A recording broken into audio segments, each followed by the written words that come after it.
Welcome to The Secrets of Success. By following the proven techniques of the guests who appear on this series, you'll learn that even successful people run into detours and failures, and how you can apply their success techniques to change your life.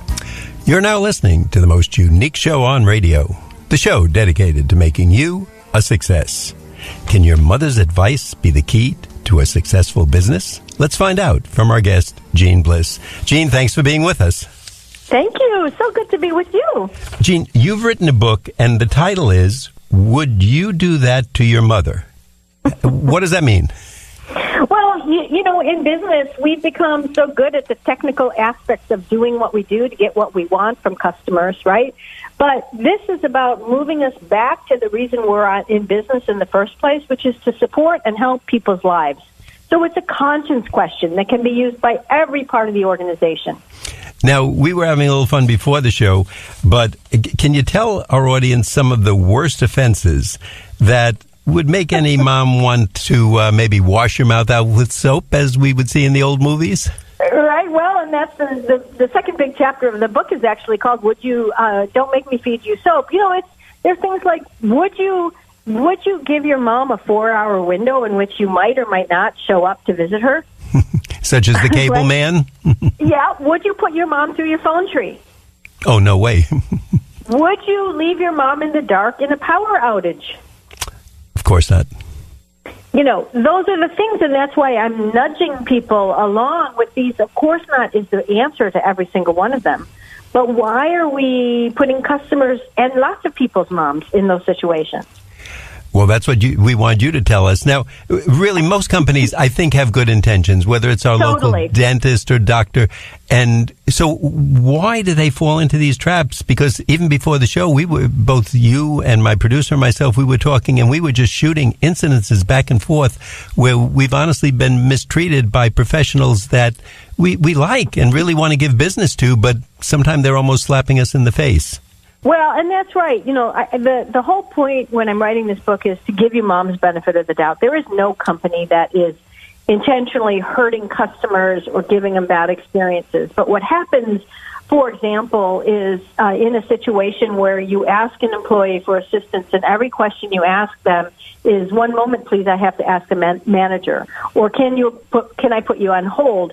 It's because, for example, in those companies, they didn't necessarily focus on hiring the right people and then giving them training, advice, and trust to act. Instead, they put them in the role of policy cops or in the role of having to ask permission to do every little thing. And that drives me nuts. Doesn't that drive you nuts? Oh, absolutely. And I think even worse is that obviously, if we're calling somebody, we are either a potential customer or more likely a customer. We're probably going to do some business with them. This is what they want. This is what they've advertised for. And now this person is doing something that's either pushing us away or putting us on lifetime hold or showing us they don't know what they're talking about, or, you know, just the kind of thing that gets you so angry you hang up the phone and say, "Oh, nuts, I'll go someplace else." Well, and that's right, and that's why throughout the book, yes, I'm nudging you along, or nudging you, as my Italian grandmother would say, but trying to give you hope. There's these 32 case studies that talk about, you know, for every instance where we've fallen in a hole, there are companies that are figuring out how to prevent the hole in the first place. Cleveland Clinic, for example, has found a way to elevate everybody in their organization as caregiver. But one of the first things they did, very, very simple, was create a no passing rule where no matter who went past a patient's room, whether it was a doctor, a janitor, a florist, a therapist, if that call light was on, you cannot walk by the room. You have to go in. And sometimes it's the simplest rules to prove behavior of what you mean that you have to start with. Now, isn't that a great, especially in a hospital, because if that light's on, it might be a minor thing, and probably 98% of the time it is, but it also might be, or could be, life or death, or at least very serious. And well, and to that person waiting in the bed, no matter what it is, it says how much you care about them, right? Maybe they need a drink of water, but if they're waiting for an hour for a drink of water, they say, "Oh, man, I'm alone in this bed." And it seems when you're the one in the bed, it seems a lot longer than the hour. That's right. Now, does this, when a company does this correctly, does this give employees a greater sense of control or independence or professionalism? Well, right. And the very first chapter of the book is all about employees. And I've used momisms throughout it. This first chapter is called Be the Person I Raised You to Be. And it covers many of the things that, to your point, end up falling in the laps of customers. Hiring people in a deliberate way. Creating what I call letting the golden rule and people's ability to make decisions collide. And a lot of that comes from training and then trusting. And if you don't do that, then you've got people who have to continue to ask for permission all the time. And I guess that, I mean, aside from everything else, you almost want to say to somebody, okay, get me a manager. And just by that, right. you're not insulting the employee, but you're demeaning them a little bit. You are. And on the other side, you're taking the manager away from his or her managerial duties. And that's what happens all around the world. What about instead, and that's what I walk you through in these 8 case studies in this chapter, what about instead, again, being very deliberate. There's a company in the book called Pal's Sudden Service. They're a hot dog stand, for heaven's sake, a fast food hot dog stand. They've done so well in how they process these hot dogs and hamburgers that they won a Malcolm Baldrige Quality Award.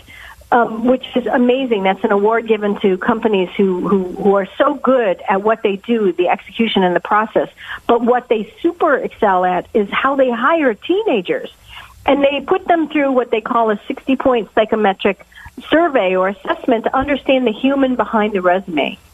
So if you're hiring good people and you're trusting them, but most importantly, training them and giving them the information they need, then you can limit and remove the ring of the manager to oversee, especially the simple execution things. Now, and that's where our companies trip on those things very frequently. Now, I'm just very impressed by what you said about that case study because, first of all, this is a hot dog stand. You wouldn't think, you don't expect the highest quality service. Quality, expect them to get the bun and the roll, take it from the pot to you and don't drop it on the floor. But you wouldn't expect there's too much in between that they have to do. And you wouldn't expect too many decisions. And what did you say? They train them for how many hours? They put them through a 60-point psychometric survey, which is, again, this is 137 stores or something all through Tennessee. And they've created an approach for hiring that includes 60 questions to decide who you are as a person. One of them is, for example, in general, I'm happy with myself. I feel I can trust people I've just met. I think it's important to raise my voice, to get attention. And again, because these are teams that need to gel, they want to make sure they're hiring good people, good humans who all have common core values. And I'm hearing, aside from the fact that most times we're talking about adults, understandably, when you're hiring teenagers, okay, they're going to get a little distracted. A pretty guy comes, a handsome guy, a pretty girl, a friend of theirs, they're a little distracted. But they're able to be good enough to be put in your book, and the basic worker there is a teenager, probably a high school student. That's right. Many of them are. And, the other thing that happens with companies like these is that the more professional people stay. I think they've lost 6 general managers in 33 years. You talked about earlier this whole thing that happens when you create a higher purpose organization, when you create a place where everyone's proud to be, people stay because they feel like they have a seat at the table. Would you rather be called a janitor at Cleveland Clinic or a caregiver? Oh, the caregiver, certainly. When you're elevated, you rise. And this is one of the things these companies get and they operationalize. Now, Jeanne, I'd like to let our audience know if they just tuned in or missed the first part of the show. Our guest today is Jeanne Bliss, Bliss.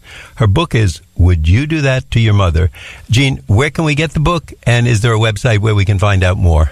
Of course. It's on Amazon and every major bookseller. My website is easy. It's called customerbliss.com, and the book is on the front cover, as well as there's gifts for you to buy the book right now as well. Well, I'll tell you, the front cover is great because it's black and white, And of course, when we think of our mother, often it's older pictures that go back before the color photos were developed, etc., and as good as they are today. And it looks like one of those old TV shows. And with the expression, "Would you do that to your mother?" I think most of us would agree. We probably wouldn't. That we love our mother. Of all people, we want to take care of her and thank her for everything she's done for us. Now, how about the bottom line for these companies? As a consumer, I want that better treatment. I want everybody to look at me and say, would they do that to their mother? But how about from looking at it from the company's point of view? Well, you bet. In each of these case studies, there's 32 case studies that are organized to tell essentially the story of our lives as customers.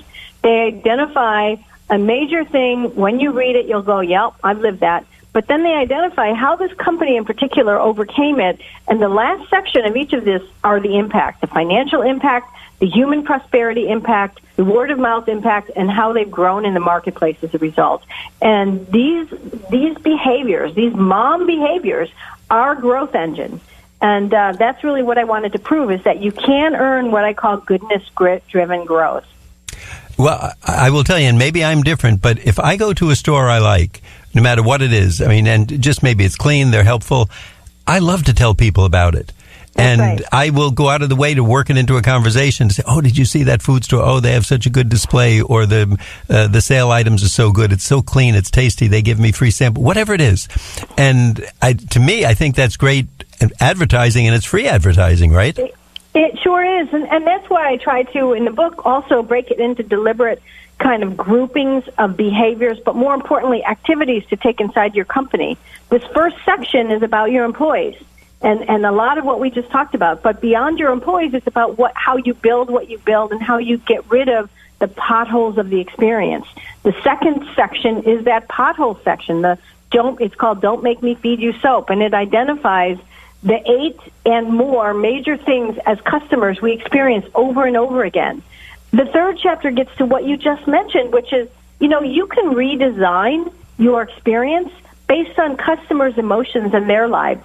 There's another really interesting healthcare company. There's a lot of healthcare in there. There's a lot of retail. Almost every industry is in there, called Mayfair Diagnostic. And this is an imaging company. They're in Canada. Anytime a doctor sends you for an additional test, whether it be an X-ray or image or whatever, you're afraid, right? And yet, as we walk into healthcare clinics or even an office building, people don't necessarily welcome you. You feel processed. Right, that's a good point, yeah. Yes. So what they went to school on and really learned about was the emotion of the welcome. And as they dug deeper, and you can't get to this by asking a customer a survey question. How do you want to be welcomed? Do you like welcome A or welcome B? And this is what we jump to. Instead, they watched people. They looked at them. They understood. And one of the things that they were able to see over and over again was eye contact was the most important thing in making you feel human, respected, and welcomed. But when you walk up to that normal office counter or healthcare counter or any kind of counter, you're basically a hotel. You walk in and you're looking down in many cases on the top of somebody's head and you see them keying things. And you say hello and they might glance up at you and hand you that paper to fill out. What they recognized at Mayfair was if eye contact is so important, they needed to change, starting with the check-in counter. So as you walk in, they rebuilt the whole experience and the whole physical building as well. When you walk in, you're greeted as somebody standing at a welcome pod. So they greet you eyeball to eyeball. They know what you're about to be tested on. They welcome you. They talk to you. They calm you. And then when you're ready for your appointment, they walk from behind the pod, like you see at Nordstrom and Ritz-Carlton, and walk you to your appointment. I want to go there, and I don't even know what they do. No, they do X-rays and imaging and things like that. Places where you're really afraid, usually. And, Jeanne, we all say first impressions, how important that is. And just what you're saying, if someone comes across with this in the first 10 seconds, I think this is exceptional service that you're talking about, which I'm glad some places are doing. But even if they just clear those first 10 or 20 seconds, because if they're looking down, never look up, if they don't care enough, and I'm sure they wouldn't do that to their mother, and they would treat their mother right, and they would be outraged if they were telling someone that another company did that to them, or the cable company or the doctor's office, and yet they themselves, at least a handful, are doing that every day, whether it's at the pizzeria or at the library or, you know, someone coming into a clinic for medical services. That's right. And, you know, I mean, it's not just asking the question. We have to then be able to act on it. If the answer is no, then this has got to be leaders saying, okay, let's redesign that. Let's rethink that. Let's not charge $6 for a bottle of water or put such